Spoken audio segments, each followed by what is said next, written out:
L'État guinéen a enfin parlé.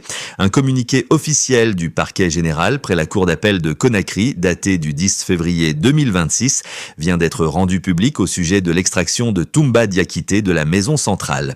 Ce communiqué marque une rupture. Il s'agit de la première version officielle des faits. Mais comme toujours, quand l'État parle tard, il faut écouter ce qui est dit et surtout ce qui ne l'est pas. Selon le parquet général, l'opération menée à la maison centrale n'était pas une extraction ciblée, mais une opération inopinée de contrôle et de fouille menée le 9 février 2026.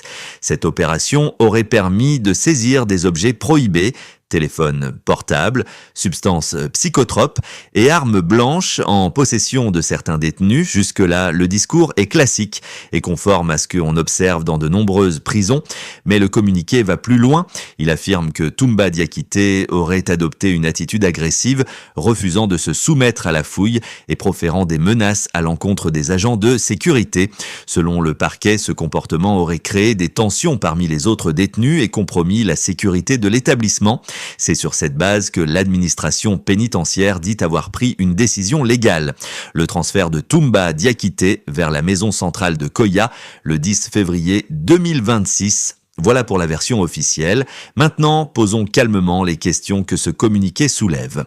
Première question. Pourquoi un détenu condamné, très surveillé, se retrouve-t-il au cœur d'une opération qui dégénère à ce point? Le communiqué ne dit rien des tirs signalés à la prison, rien des détenus blessés par balle, rien des ligotages dénoncés par plusieurs sources.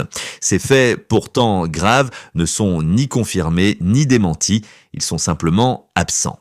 Deuxième question. Pourquoi un transfert aussi sensible a-t-il nécessité une extraction encagoulée et un dispositif lourd avec blindé? Le communiqué parle de transfert, mais il ne précise ni les conditions exactes, ni le dispositif sécuritaire utilisé. Or, ce sont précisément ces images cagoules, blindées, forces spéciales, qui ont choqué l'opinion et déclenché la révolte des détenus. Troisième question. Pourquoi maintenant? Toumba Diakité est détenu depuis des années. Il est condamné depuis juillet 2024.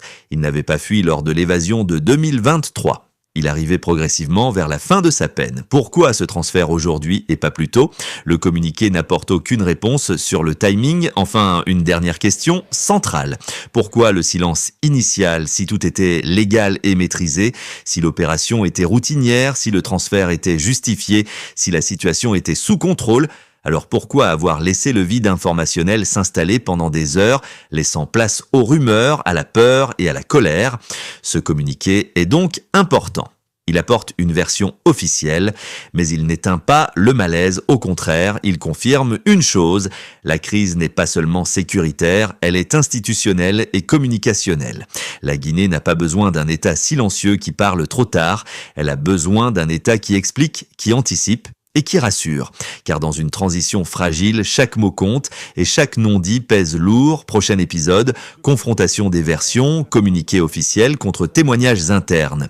Qui dit vrai et que dit le droit guinéen sur ce type de transfert? Nous y reviendrons.